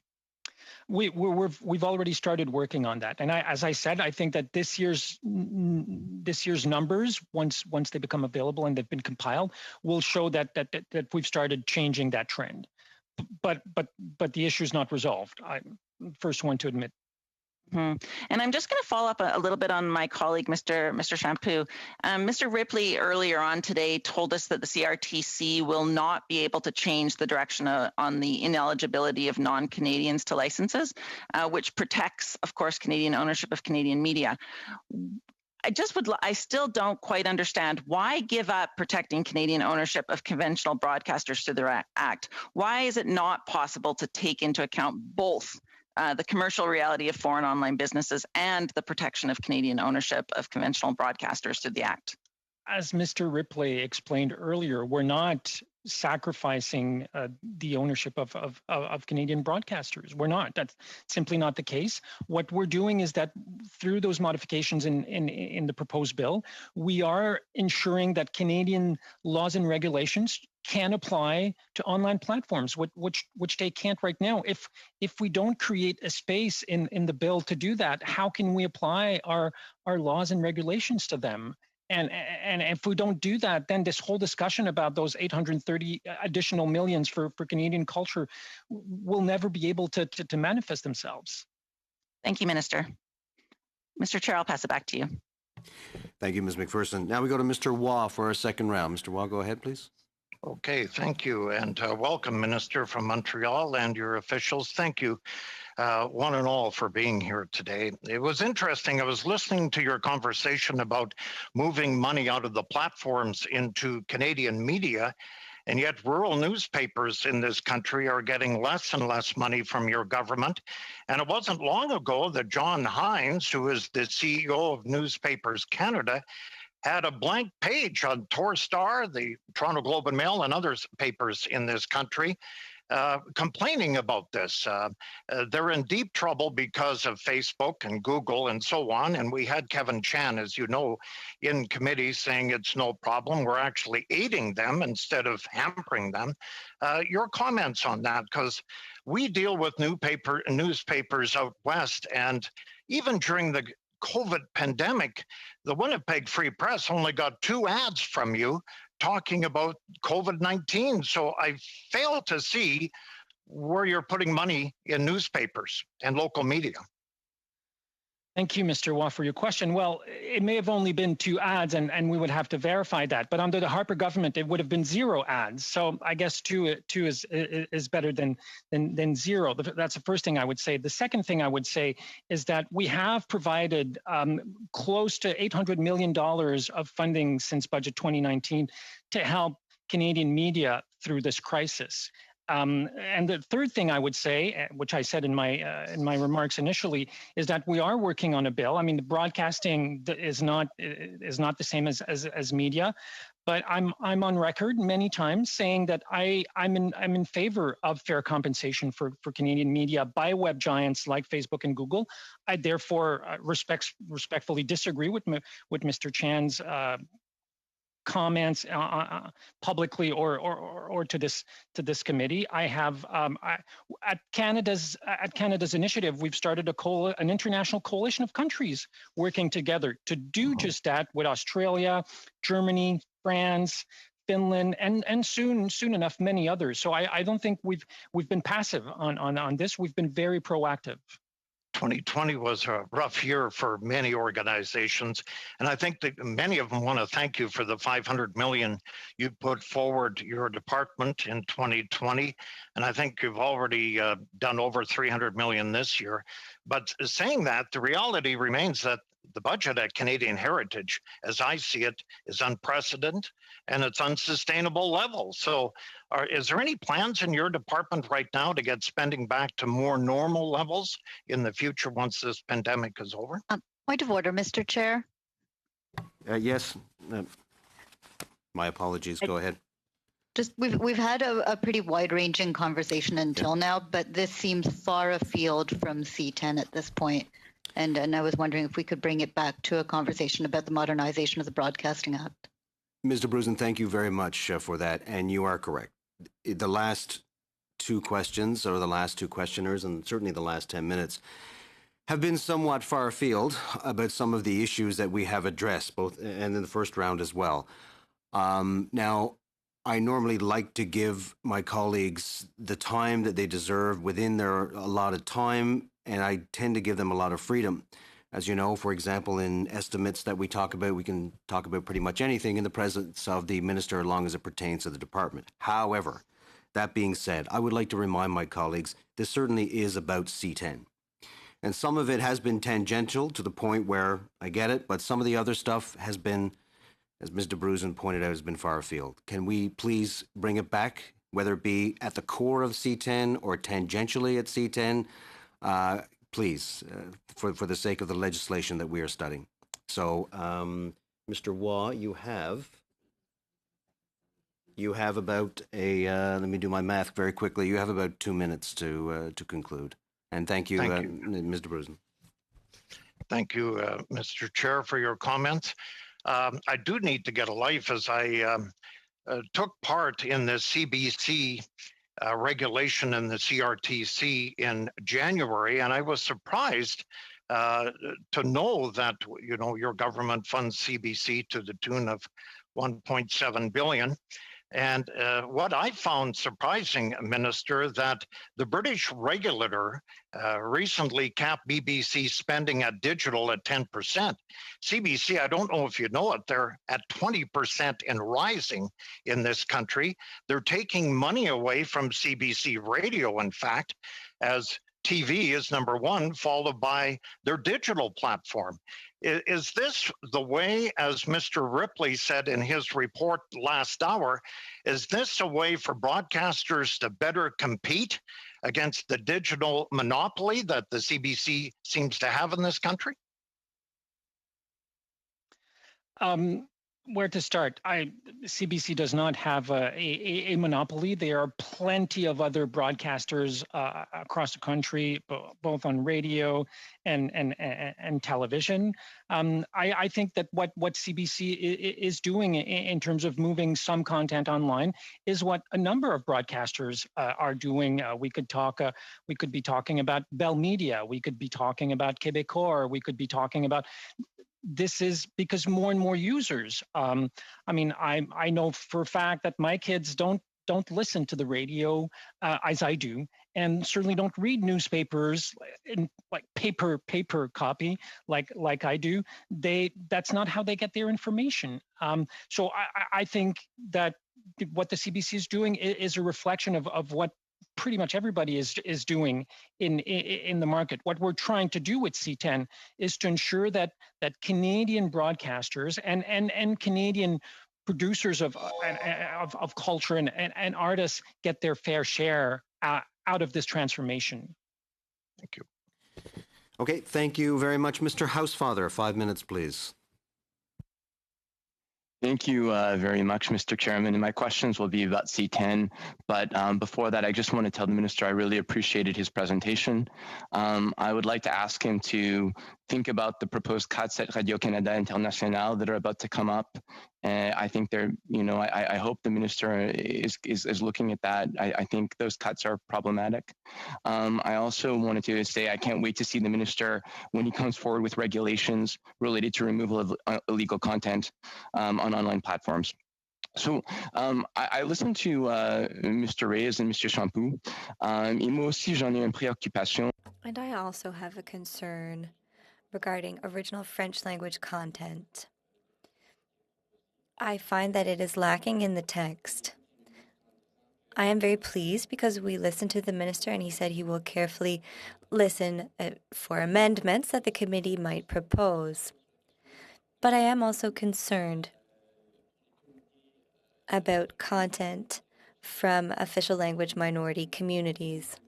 We heard before the committee was concerns from Francophone groups from outside Quebec and English-speaking groups outside in Quebec that almost all the French content in Canada today comes from Quebec, and almost all the English content comes from outside Quebec, and very little French content is produced outside Quebec and very little English content now in Quebec.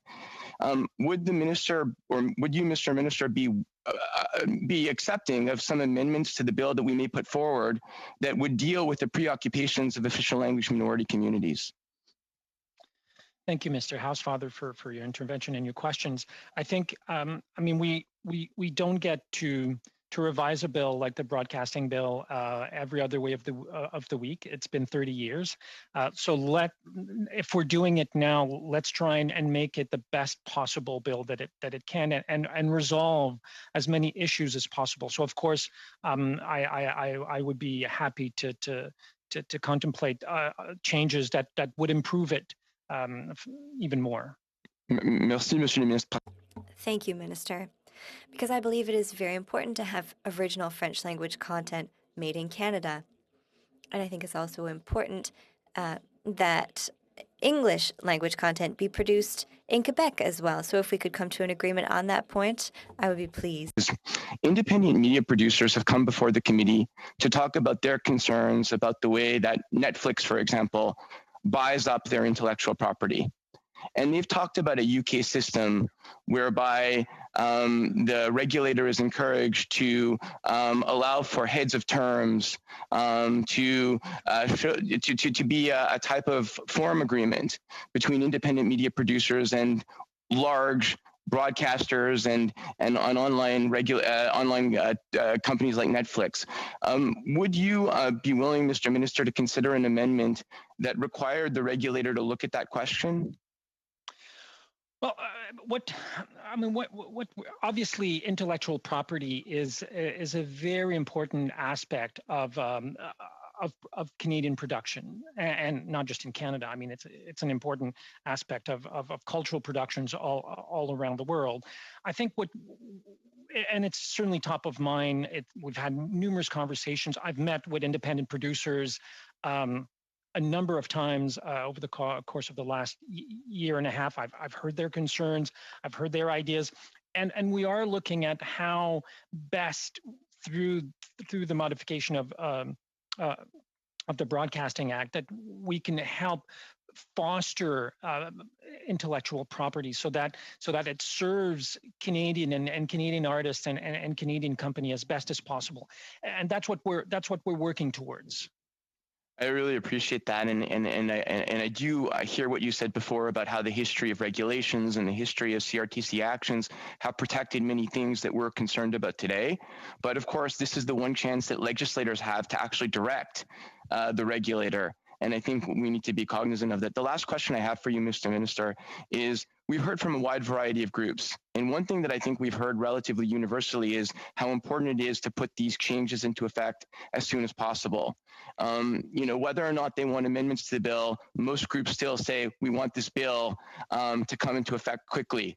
So do you have any words in terms of encouraging the committee on timeline? Yes, that's a really important point. I've said it earlier, we are a minority government. The reality of minority government in a Canadian or a British parliamentary system is that they don't tend to last very long.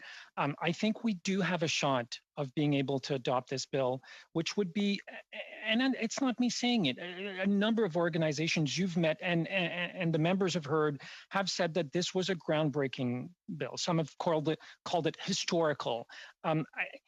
Let's work together and get this adopted as soon as possible. And I'm not saying we have to turn corners, shortchange anything, but let's work together to try and ensure that we can get this done. And if we do that, I think we'll all be able to go home and say we've helped Canadian artists, we've helped Canadian culture come into the next century. Merci, Monsieur Ministre.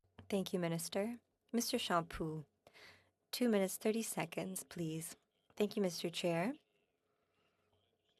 Minister, earlier we were talking about the latitude that you were hoping to give to the CRTC. You mentioned Playback Magazine. I'm sure you're familiar with it and familiar with the 2014 hearings by the CRTC. Independent broadcasters saw a 20% decrease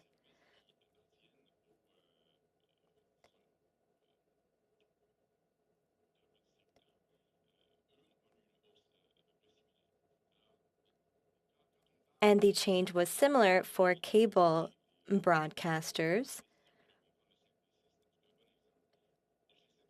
When it comes to subscriptions, I would like to hear you on this and their place in Bill C-10.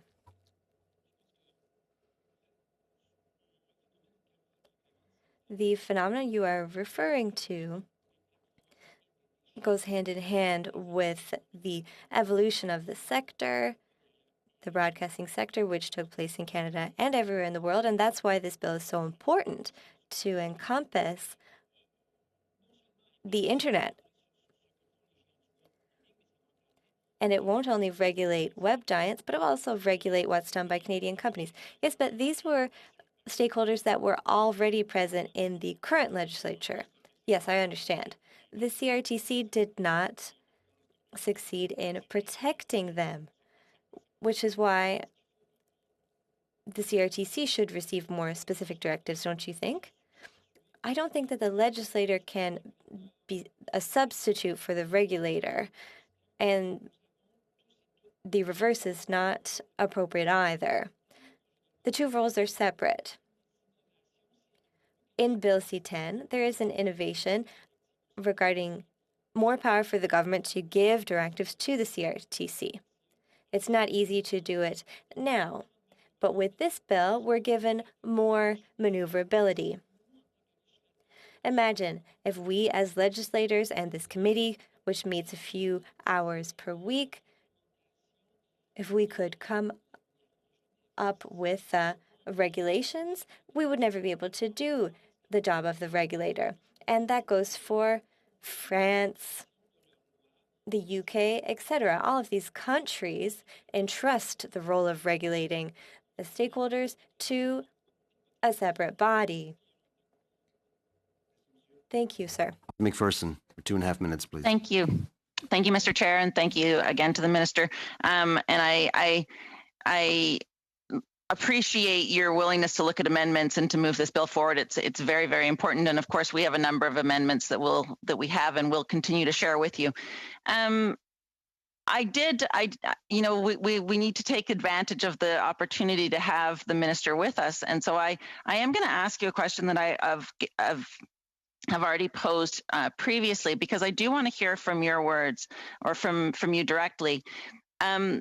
When Bill C-10 was put in place, it has been designed to explicitly exempt Facebook and YouTube from user-generated content from the Broadcasting Act.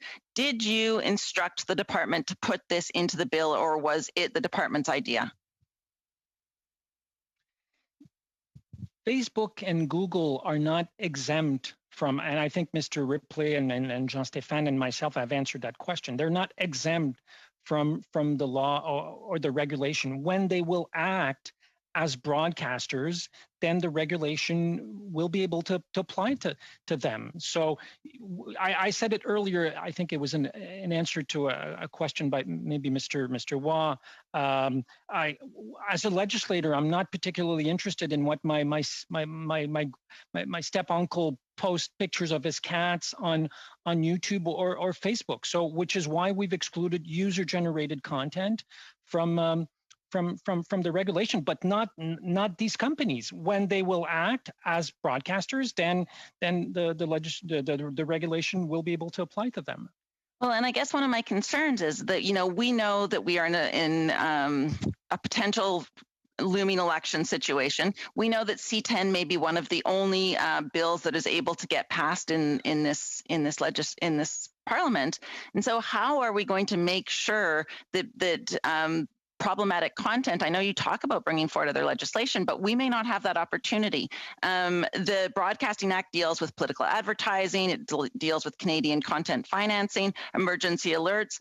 Why are Facebook and YouTube exempt from those standards? As I said, C-10 does not exclude Facebook and YouTube. This is a false assumption you're making. They're simply not. But it does for the material that I speak about. It does for some of these things that they can be, we don't have legislation coming forward where you're actually going to hold Facebook and YouTube to account for their online hate that they share. Very quickly, Minister. That's an upcoming bill. I mean, this is not. We may not get to that bill. It's not the bill about everything under the sun. I'm sorry, we just couldn't do that. And I apologize as well, because I have to end it right there. Thank you so much to our guests. Mr. Guilbeault, nice to see you again. Thank you very much for spending this time with us. And of course, to the people who are with you, Miss Lander, where is she? Yes, there you are, our Deputy Minister, and of course, Mr. Piché and Mr. Ripley as well. Thank you very much, folks. And I'll disengage from that part of our witness testimony, because we have to deal with a little bit of committee business. And just to roll that, just start that right away. We're just coming up on the end of our meeting, but I'm sure you've all had an opportunity to look at the subcommittee reports that I would like to take the time right now to adopt. There are 7 points within that report. Are there any questions that anybody has about this before we make a decision on this? Because we have to adopt this, by the way, for the sake of the continuity of the committee. We have to adopt the report to make sure this is the, I'm just looking at faces, make sure. Anybody have any questions? Seeing none, are we ready to? I see a plethora of thumbs. Actually, I just saw one, but nevertheless, just looking for, are we seeing this is okay, okay, okay, okay. All right, that's great. Thank you so much, everyone. Sorry for the informal way of conducting a vote, but such is virtual reality. Nevertheless, so the subcommittee report has been adopted. Thank you, and we will see you this coming Friday, March 12th. If you recall, we will be re-inviting guests that were not able to provide testimony a few weeks ago. Thanks, everyone. Meeting adjourned.